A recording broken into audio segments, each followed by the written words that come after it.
Eh bien, salut à tous mes petits photons, bienvenue sur la chaîne Le Brûlant. Pour ceux qui ne me connaissent encore pas, je me présente, je suis Gérald et on arrive bientôt à 10 000 abonnés sur ma chaîne. Bravo! Merci, merci, merci à tous. Dans cette vidéo, de quoi on va parler?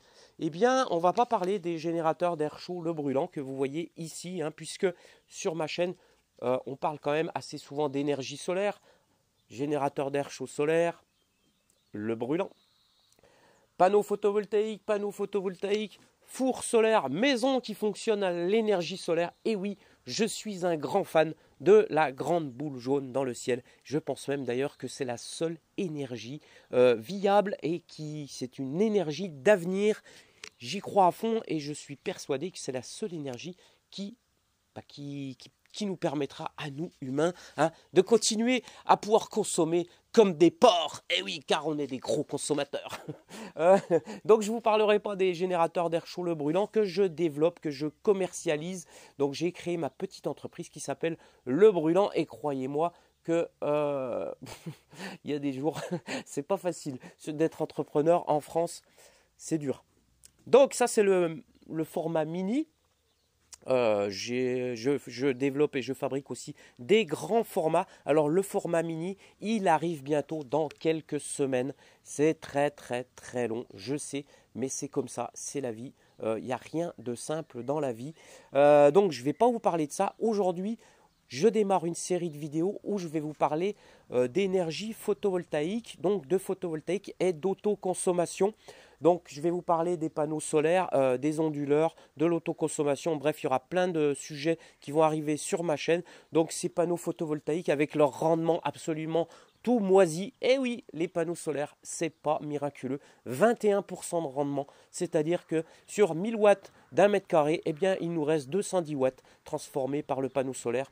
Et il y a encore le rendement de l'onduleur derrière. Bref, c'est quand même pas la panacée par rapport à un générateur Le Brûlant qui lui dépasse allègrement les 60% de rendement. Et oui, messieurs, dames, je viens de faire la promotion de mon produit.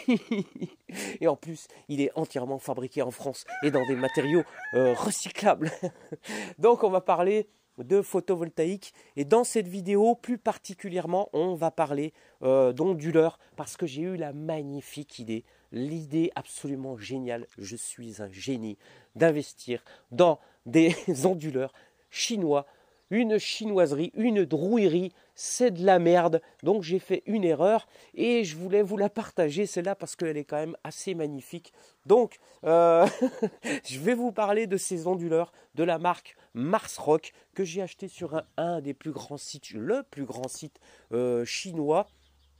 Alors je ne vais pas le citer, je vais faire un petit rébut. Alors le premier nom de ce site chinois, c'est le nom d'un prince égyptien bien connu chez Walt Disney. Et puis le deuxième nom de ce site internet chinois, eh bien c'est le nom d'une célèbre utilitaire des années 90 qui était un putain de bon utilitaire et qui vaut d'ailleurs une fortune aujourd'hui. Je vous fais un rébut, j'espère que vous avez trouvé le site sur lequel j'ai acheté ces magnifiques onduleurs pourri, moisi, je vais vous expliquer tout ça. Alors du coup, eh bien j'ai investi dans un autre onduleur, voilà, qui est d'une grande marque et qui lui fonctionne très très bien évidemment, qui est un peu plus cher, mais vous allez voir que il n'est pas si cher que ça par rapport à la drouillerie chinoise que j'ai acheté. Donc je vais vous expliquer pourquoi il ne marche pas, pourquoi je les ai customisés pour faire qu'ils marchent un peu mieux, c'est-à-dire que j'ai été obligé de faire des modifications. Incroyable, vous achetez un truc, vous êtes déjà obligé de remettre du pognon. Et oui, les Chinois, ils sont capables du meilleur comme du pire. Ils ne font pas que de la drouillerie. Il faut pas se mentir, faut arrêter. Ils peuvent faire des très bonnes choses, les Chinois. Et puis, ils peuvent faire de la merde. Donc voilà, on va parler de solaire. Donc j'ai réinvesti dans 3 panneaux solaires, dans des micro-onduleurs. Pourquoi j'ai fait ça? Pourquoi je le fais en ce moment? Alors ça, c'est pas un conseil en investissement que je vais vous donner. Je ne suis pas conseiller en investissement. Mais peut-être que si vous habitez dans une autre planète, vous n'êtes peut-être pas au courant du contexte mondial. Vous savez peut-être pas qu'il y a une inflation qui a 1000 turbos en ce moment. Donc les prix de l'énergie, surtout de l'électricité, là, vont prendre normalement à peu près 45%.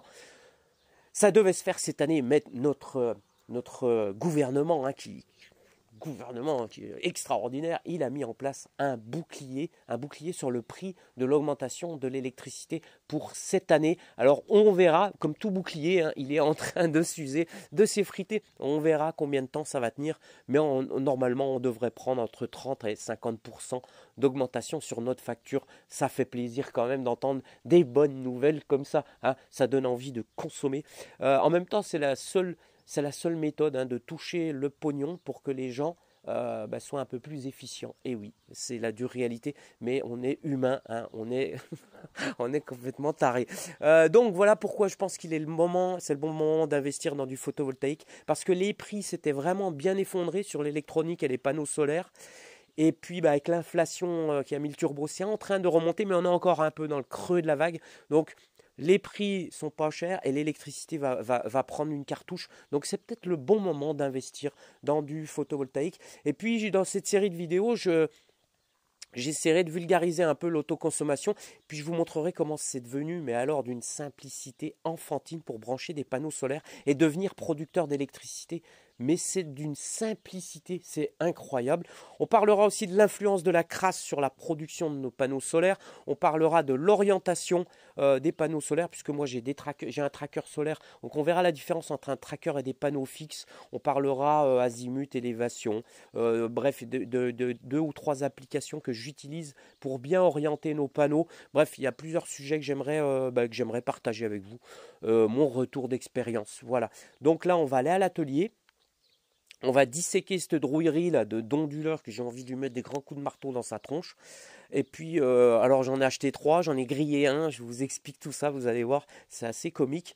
Et puis voilà, puis on pourra comparer aussi les onduleurs chinois avec les onduleurs de grande marque. Alors j'ai acheté aussi 3 appareils de mesure, des wattmètres, que je vous présenterai parce qu'ils sont assez sympathiques. Pareil sur le même site chinois, mais vous voyez ça par contre, ça marche très très bien. Mais avant de commencer, je dois faire des disclaimers, hein, des avertissements. Et oui, parce que je me protège. Et surtout pour toi, tu vas te reconnaître, mon glandu, mon ramier, mon traîne savate en espadrille, qui est spécialiste en tout, parce il est spécialiste par exemple dans un domaine, n'importe lequel, parce qu'il a regardé plus de 100 vidéos sur YouTube, et il s'estime qu'il peut venir dans les commentaires nous faire la morale et nous dire ce qu'on doit faire à nous les créateurs de contenu sur YouTube. Et oui, tu t'es reconnu toi devant ton petit clavier, ton petit ordinateur. Premier disclaimer, oui, j'achète des choses en Chine directement. Et oui, il achète des choses en Chine, c'est pas bien. Et oui, mais pose-toi la question, mon gars, regarde autour de toi, tourne ta tête comme ça, et pose-toi la question de savoir chez toi tout ce qui vient de Chine. Donc tu ne fais pas mieux que les autres, et moi non plus. Donc oui, j'achète des choses en Chine, et alors. Deuxième disclaimer concernant... Parce que là, il y a les spécialistes des normes et des installations, les glandus, les ramiers, tout ça, qui vont venir me les briser. Oui, ton installation, elle n'est pas aux normes, ton matos n'est pas aux normes, tu n'as pas le droit d'installer ceci, d'installer cela. Je vous partage mon retour d'expérience, c'est mon installation, c'est ma méthode de faire, c'est les modifications que je vais faire, tout ça. Je ne vous invite aucunement à refaire pareil, ce n'est pas un conseil, c'est un retour d'expérience. Donc faites vos propres recherches sur les normes des onduleurs, sur les normes d'une installation électrique, sur les normes des panneaux solaires, des installations, tout ça. Faites vos recherches, il y a assez de documentation, de chaînes qui en parlent très très bien, qui feront ça bien mieux que moi. Donc ça, c'était le deuxième disclaimer. Et puis le troisième disclaimer pour moi qui est le plus important, et ça c'est pas pour toi mon glandu, mon ramier, ça c'est absolument pour tout le monde, c'est sur la sécurité. Si vous faites des modifications d'une installation électrique, ne faites pas n'importe quoi. Il y a des normes, il y a des règles de l'art à respecter, il y a des choses à faire quand on fait du câblage, quand on installe une armoire électrique, quand on fait des modifications d'un appareil. Il y a des normes, il y a des choses à faire, il y a des trucs à respecter. Quand on est du métier comme moi, on sait faire, mais si vous n'êtes pas du métier, c'est là que ça devient dangereux si vous n'y connaissez rien. L'électricité n'est dangereuse que quand on n'y connaît rien et quand on fait n'importe quoi. Il y a des risques quand même d'électrocution, d'électrisation, de projection de métal en fusion. Il y a des risques très graves de brûlure, il y a des risques de chute mortelle. Bref, c'est très dangereux. Il faut s'entourer de gens qui s'y connaissent et pas faire n'importe quoi, comme on voit sur certaines chaînes. Hein. Je vous le dis et je vous le répète, l'électricité, il n'y a pas de permaculture en électricité. Est-ce que j'ai des arguments pour te convaincre à franchir le cap? Bidouiller, bidouiller, bidouiller, bidouiller, bidouiller, bidouiller, bidouiller, bidouiller. là, quand je suis sur le cap. Vous voyez de quoi je veux vous parler? Voilà. Donc maintenant, on va passer à l'atelier. On va disséquer cette chinoiserie toute moisie. Vous allez voir les problèmes qu'ils ont eu, qu'ils ont. Et puis, je vais essayer de vous expliquer pourquoi ils ont des problèmes et quels problèmes ils ont. Et puis, je vais essayer d'expliquer aussi, bref, plein de choses. Si ça vous intéresse, restez jusqu'à la fin de la vidéo. Maintenant, ce qu'on va faire, on va se rendre à l'atelier. C'est parti. Voilà, on se retrouve à l'atelier où je vous ai préparé, grâce à mon logiciel de dessin ultra haute technologie, qui est un Stanley FinType. Voilà, petit, petit placement de produit. Je vous ai préparé des petits dessins, des petits schémas pour vous expliquer 2-3 trucs. Mais avant ça, je vais finir de vous présenter les micro-onduleurs. Donc, ces micro-onduleurs de la marque Marsrock, ils ont une prise, deux prises dédiées au photovoltaïque, donc le plus, le moins, un bouton pour activer le Wi-Fi, parce que oui, justement, ils ont le Wi-Fi, ils sont un petit peu intelligents. C'est un peu pour ça d'ailleurs que je m'étais orienté là-dessus, parce qu'il est intégré le Wi-Fi par rapport à d'autres micro-onduleurs où il faut acheter une passerelle à côté. Et puis là, vous avez la prise AC, où on viendra se raccorder au réseau. Ils sont assez compacts. Quand on les voit comme ça d'apparence, c'est assez bien foutu. C'est voilà, c'est assez propre, il y a de la visserie, c'est thermolaqué, bref, ça semble correct. Alors oui, ils ont le Wi-Fi intégré. Alors ça, c'est pas mal foutu. Ils ont le Wi-Fi intégré, ce qui fait que quand on les connecte au réseau, tout ça, eh bien, on se connecte et puis on télécharge une application qui est pas mal foutue. Et du coup, on peut avoir les productions du mois, de la semaine, de la journée en temps réel. Et je trouvais ça plutôt sympa. Alors, je l'ai eu alors, il y avait une grosse promotion sur le site chinois. Et moi, je les ai eu aux alentours de 80-85 euros. J'en ai acheté 3. Donc 85 euros par onduleur. Et c'était vraiment un prix canon. J'aurais pas dû. J'aurais dû m'abstenir.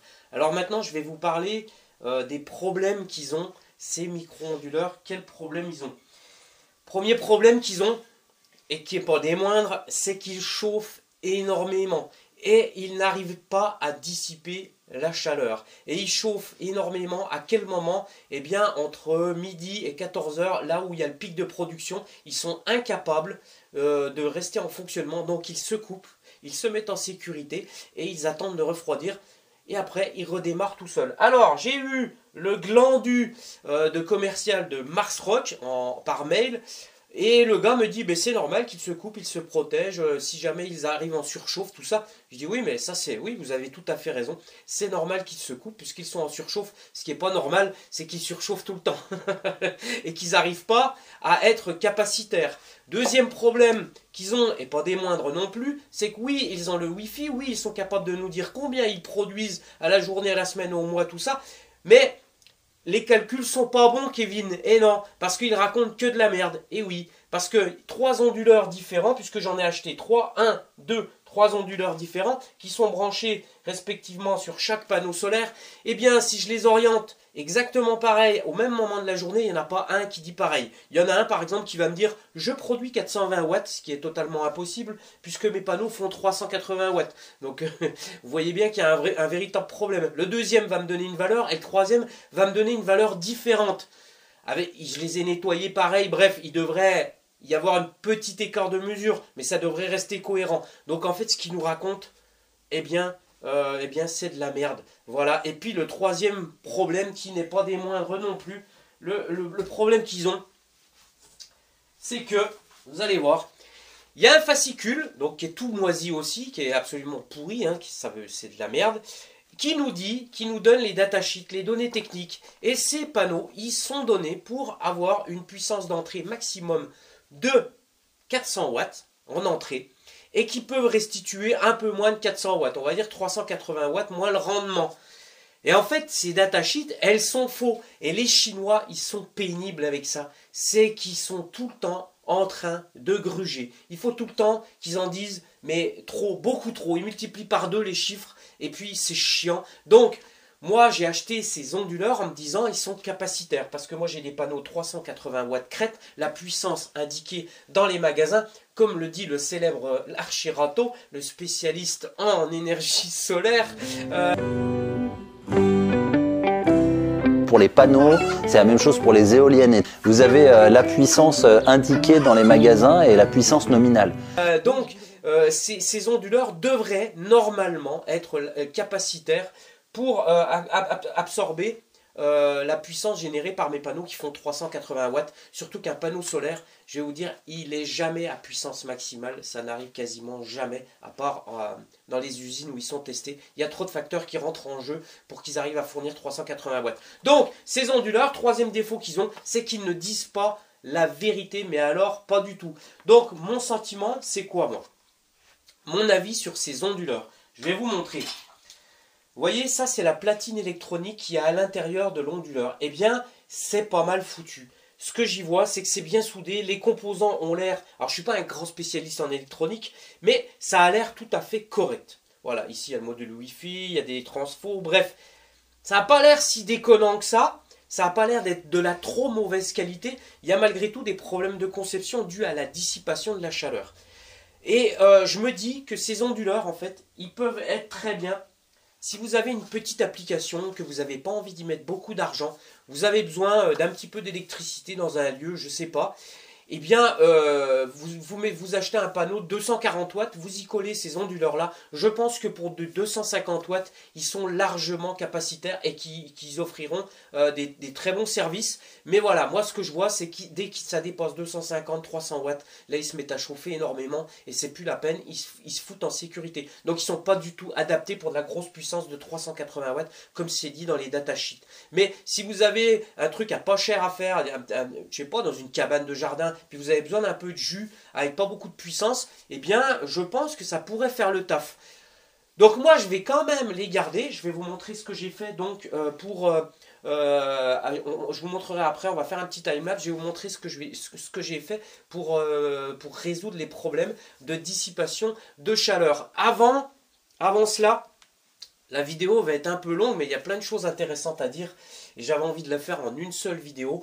Avant cela, vous demandez peut-être pourquoi, parce que bon, certains c'est complètement normal, enfin qui se disent mais il n'y a pas besoin de se poser la question, pourquoi on est obligé de brancher déjà des onduleurs, des micro-onduleurs entre les panneaux et notre réseau électrique, et pourquoi ça chauffe énormément. Alors je vous ai préparé un petit dessin pour essayer de vulgariser ça et puis essayer de bien vous faire comprendre pourquoi c'est pas si simple. Pourquoi on ne peut pas brancher nos panneaux solaires directement dans les prises 220. Il y a toujours des complications. Alors ne le faites pas. Ne le faites pas, ne branchez jamais un panneau solaire directement dans le réseau chez vous. Hein. Là, c'est l'incendie assuré, le court-circuit, vous allez tout cramer.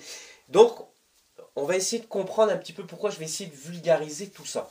J'ai représenté ici un panneau solaire. Donc un panneau solaire qui produit de l'électricité, qui transforme l'énergie solaire en électricité avec son plus, son moins. Et puis il y a un repère orthonormé qui a ici, rappelez-vous vos cours en mathématiques, hein, abscisse et ordonnée. Donc un panneau solaire en règle générale, les gros panneaux qu'on voit, qu'on a tous sur les toits, machin, ils sortent du 36 volts en courant continu. Alors qu'est-ce que c'est que ce courant continu? C'est un courant qui est continu, comme son nom l'indique. Voilà, on a un plus, un moins, et représenté sur une courbe, si on devait le lire avec un oscilloscope, qui est un appareil où on peut voir ce qui se passe, eh bien ça donnerait une courbe qui est tout à fait droite. Donc c'est pour ça qu'on appelle ça du courant continu. Donc sur un graphique, ça donne une courbe complètement droite. Et puis là, donc c'est du 36 volts continu. C'est ce qui sort physiquement de nos panneaux solaires. Hein. Voilà, le panneau solaire transforme l'énergie en courant continu. Et puis, dans notre réseau électrique de tous les jours, nous, on a du courant alternatif. Alors pourquoi on a du courant alternatif? Il y a deux raisons majeures pour lesquelles on a du courant alternatif à la maison et pas du courant continu. Première raison majeure, et ça c'est historique, hein, c'est le grand combat entre Nikola Tesla et Edison, hein, Thomas Edison, qui se sont battus les deux, enfin ils se sont fait une guerre là-dessus. c'est que Edison était pour le courant continu et Nikola Tesla était pour le courant alternatif.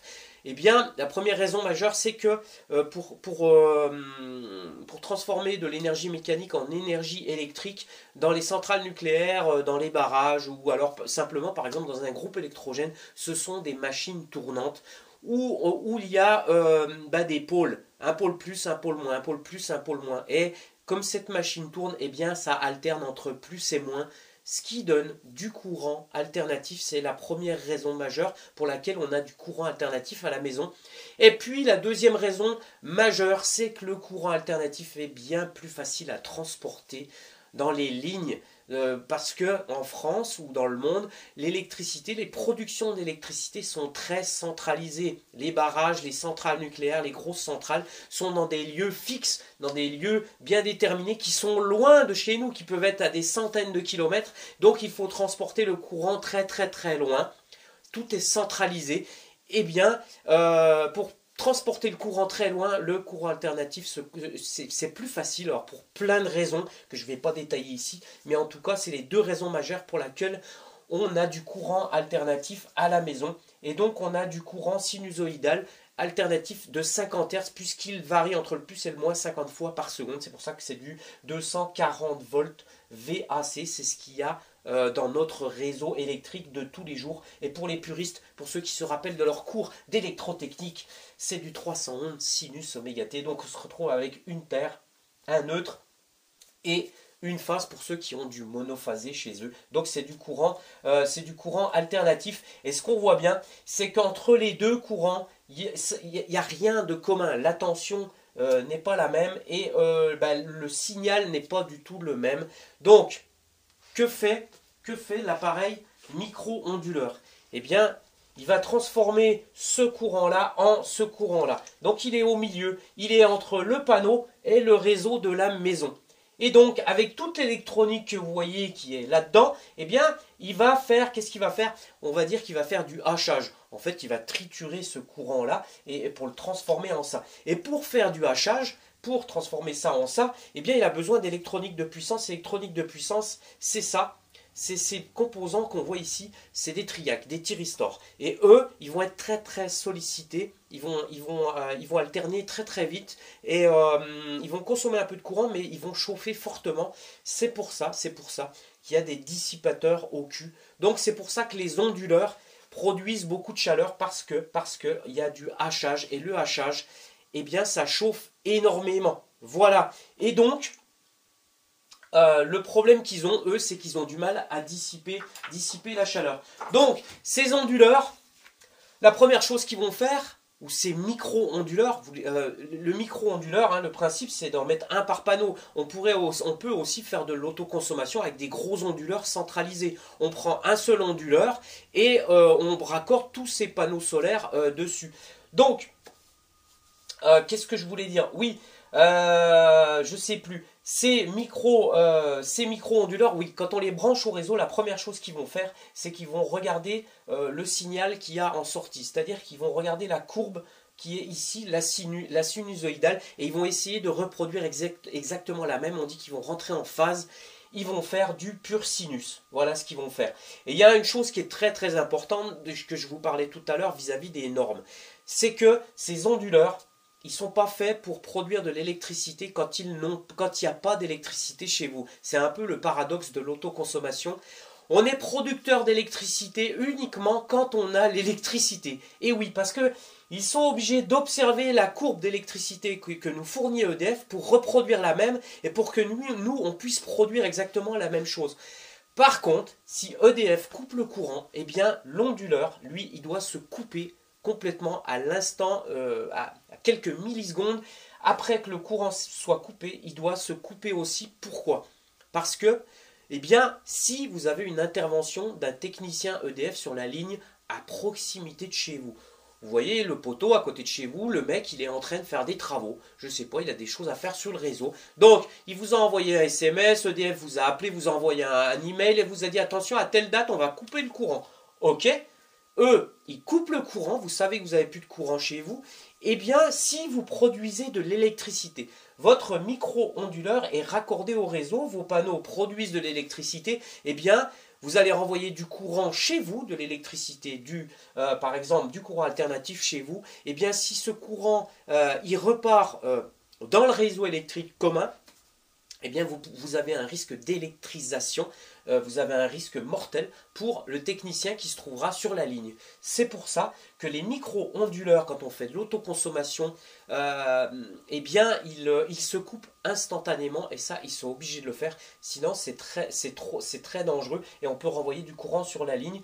Alors, ça n'a rien à voir avec ceux qui font de l'électricité et qui la stockent dans des batteries qui sont en totale autonomie. Ça n'a rien à voir. Ils se découplent du réseau. On dit qu'ils se découplent du réseau. Donc voilà, il y a des choses à savoir sur les micro-onduleurs. Il faut qu'ils se coupent au moment où... mais c'est un peu le paradoxe, c'est qu'on produit l'électricité uniquement quand EDF nous donne... Enfin, quand on est raccordé au réseau. Mais ça, j'essaierai de faire une vidéo sur l'autoconsommation, d'essayer de vulgariser un peu tout ça. Alors maintenant, ces onduleurs, donc, ils chauffent énormément. Et donc, moi, pour essayer de faire qu'ils fonctionnent, qu'est-ce que j'ai fait? Eh bien, je les ai customisés. Je les ai modifiés. Donc, j'ai fait quoi? J'ai installé des dissipateurs thermiques sur leur face avant. Voilà, avec de la pâte thermique. Donc j'ai acheté ça pour quelques euros, de la pâte thermique, et j'ai fait des modifications. Et donc je vous mets un petit time-lapse en musique pour vous montrer bien ce que j'ai fait sur ces onduleurs. Ça va durer pas très longtemps. C'est parti.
Donc le but de la manœuvre, eh bien, c'est de quoi? C'est de dissiper les calories émises par ces micro-onduleurs et puis donc de les dissiper dans des échangeurs, enfin des radiateurs, on va appeler ça, hein, des dissipateurs thermiques. Donc le principe est simple, hein, c'est de l'aluminium.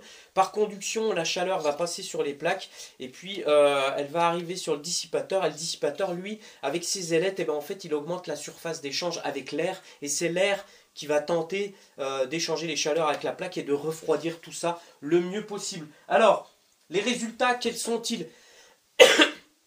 Ça marche beaucoup mieux, mais c'est encore pas ça. Il y a encore des moments où ils se coupent dans la journée, donc je n'y arriverai absolument jamais. Ils ne sont pas adaptés du tout à mon application. Je voulais vous parler aussi d'un truc. Pourquoi moi je suis en autoconsommation avec un onduleur par panneau? Eh bien parce que pour moi c'est plus sécurisant, c'est plus redondant puisque c'est décentralisé. Si vous achetez un seul onduleur et que vous branchez tous vos panneaux dessus, vous comprenez bien que si vous cramez l'onduleur, eh bien vous n'aurez plus aucune production d'électricité. Par contre, si vous décentralisez tout ça, alors vous avez vu le gros onduleur que je vous ai montré, lui par contre il est un petit peu plus centralisé puisque c'est un onduleur pour 2 panneaux, mais ça reste quand même assez décentralisé. Donc je fais ça parce que moi je trouve ça plus sécurisant, le fait de mettre un onduleur par panneau ou un onduleur pour 2 panneaux, puisque si ça crame, ben, j'aurai toujours le troisième. Enfin, vous comprenez le principe, c'est plus sécurisant. Donc maintenant, qu'est-ce qui va se passer? Alors, ah oui, parce que j'ai acheté 3 micro-onduleurs chinois, mais j'en ai cramé un. Alors, je vais vous dire pourquoi j'en ai cramé un, j'ai fait une connerie aussi. Et là, franchement, j'ai fait de la merde, et là, c'est de ma faute. Quand on crée un réseau électrique, puisque moi je viens de l'industrie, hein, j'ai dû créer dans ma carrière des réseaux, j'ai dû faire des schémas électriques, puisque quand on conçoit des installations, hein, avec voilà, des automates, des machines, tout ça, on raccorde tout ça entre eux et on fait soi-même les schémas. Et puis moi j'ai une règle dans ma tête d'électricien, qui est une règle que j'ai depuis très longtemps, c'est que quand je branche quelque chose, c'est toujours le 1, le plus ou la phase, le 2, le neutre ou le moins, et puis le 3, ça va être toujours la terre. Eh bien les Chinois, eux, ne font pas du tout comme ça. Donc la prise qui est fournie avec l'onduleur, qui est raccordée, alors vous voyez c'est pareil, hein, ils fournissent une prise comme ça avec l'onduleur, avec 20 cm de câble. Qu'est-ce que vous voulez que je foute de ça? Donc moi, j'ai racheté une prise à côté avec... Et j'ai monté un autre bout de câble dessus, beaucoup plus long, parce que c'est plus facile à raccorder dans une boîte de dérivation. Et donc moi, dans ma tête, eh bien j'ai raccordé 1, 2, 3, donc phase, neutre et terre. Eh bien non, les Chinois, eux, ils font phase, terre et neutre. Donc j'ai inversé terre et neutre. Donc quand j'ai branché l'onduleur, eh bien il a grillé. Donc crac, un micro-onduleur en moins.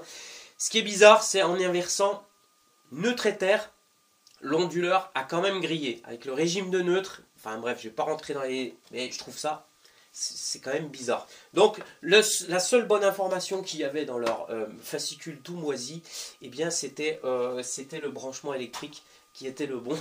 Et j'aurais dû le regarder. J'ai fait le con, du coup, crac, j'ai cramé un onduleur. Donc bah, je sais pas, je vais essayer de le faire peut-être réparer, parce que ça vaut peut-être le coup de mettre... même 40 balles pour le réparer, pour changer ce qui... À mon avis, il y a 2-3 composants qu'on cramé à l'intérieur. Rien de bien méchant, mais je vais essayer de le faire réparer quand même pour en avoir un de secours. Donc maintenant, qu'est-ce qui va se passer? Eh bien, je vais prendre l'onduleur de grande marque, je vais raccorder 2 panneaux photovoltaïques sur cet onduleur, je vais raccorder tout ça au réseau, et je vais prendre 2 onduleurs chinois qu'il me reste, et je vais brancher 2 onduleurs pour un seul panneau photovoltaïque. Donc je vais acheter une bretelle qui va faire le branchement en parallèle. Et je vais produire de l'électricité avec un seul panneau, avec 2 onduleurs.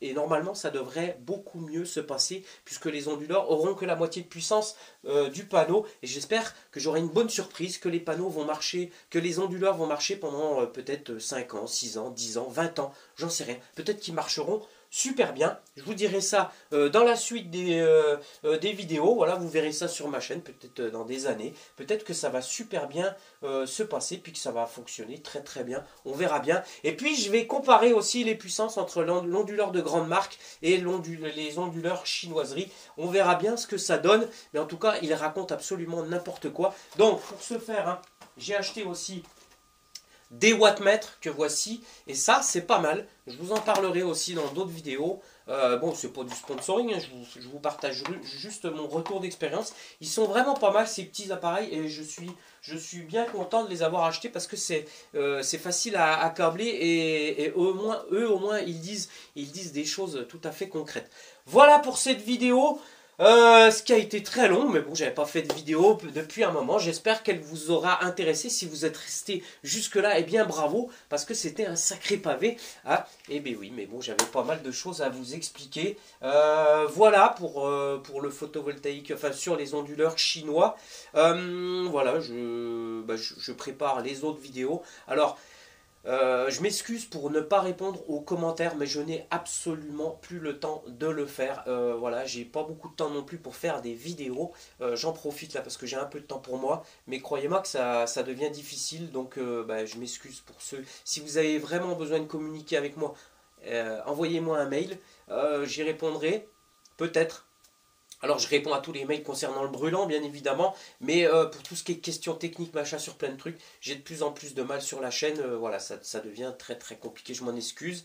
Et voilà, et merci à tous les soutiens. Si cette vidéo vous a intéressé, n'hésitez pas, hein, vous lâchez un petit pouce bleu, vous parlez du projet Le Brûlant autour de vous, vous partagez la vidéo si vous voulez, et puis voilà. Concernant les mini générateurs d'air chaud Le Brûlant, Alexis et Agnès, pour moi, hein, une des meilleures chaînes, si vous voulez, qui traite du sujet de l'autonomie. Hein. Ce sont des amis, je les adore. Ils sont en train de préparer une vidéo sur le séchoir solaire qu'ils ont fait grâce au mini générateur d'air chaud Le Brûlant. Donc ça arrive bientôt. J'espère que ça vous plaira ce qu'ils sont en train de faire. Ils ont carte blanche, hein. Ils font ce qu'ils veulent. Ils n'ont aucune consigne. Ils vous diront leur ressenti concernant le séchage et l'appareil Le Brûlant. Voilà mes petits photons, c'est tout ce que j'avais à vous dire dans cette vidéo. Je vous souhaite à tous une bonne journée, soyez heureux, j'espère que tous vos projets se passent bien et que vous êtes remplis de réussite. Voilà, je vous fais à tous un gros bisou, je vous dis à très bientôt, c'était Gérald pour Le Brûlant, salut!